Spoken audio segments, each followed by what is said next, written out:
Higit pa sa isang komedyante ang pagkakakilala ng mga tagahanga, kaibigan at kaanak kay Arvin Tado Jimenez na nasawi sa nahulog na bus sa Bontoc Mountain Province. Isa rin siyang maprinsipiong Pilipino na lumalaban para sa kanyang pinaniniwalaan.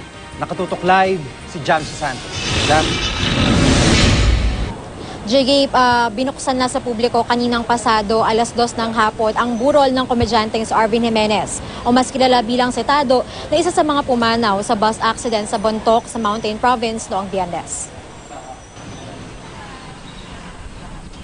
Bago pa man buksan sa publiko ang burol ni Tado sa Packet Santiago Funeral Homes, nakapila na sa labas ang kanyang mga taga-suporta na nais magbigay respeto sa lalaking kilala nila hindi lamang bilang isang komedyante, kundi bilang isang mabait at maprinsipyong tao.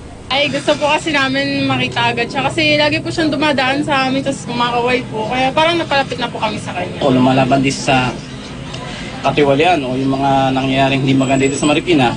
Kahit pa paano, nakakasama ko sa mga rally-rally. Ayon sa kanyang mga kaibigan, papunta sana si Tado sa Mountain Province para sa ginagawang proyekto tungkol sa pangangalaga sa kalikasan na isa sa mga ipinaglalaban niya noon pa man.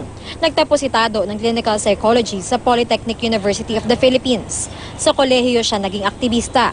Pero hanggang sa kanyang mga huling araw, iginugol niya ang oras at atensyon sa kanyang mga advokasya tulad ng karapatan ng mga manggagawa, paglaban sa korupsyon at maging kaligtasan sa kalsada.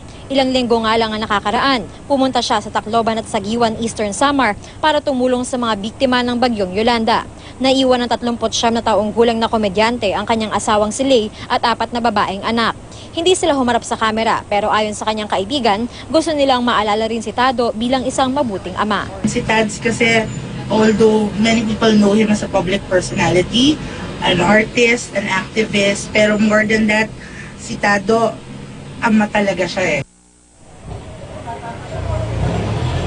Jiki, kasama dun sa mga bumisita sa burol ni Tado ang kanyang kaibigan na si Ramon Bautista. Pero hindi na to nagbigay ng panayam. Bukas daw sa public viewing itong burol hanggang sa Martes habang pina-finalize pa naman ng pamilya kung kailan at saan siya ililibing. Jiki. Maraming salamat, Jamsi Santos.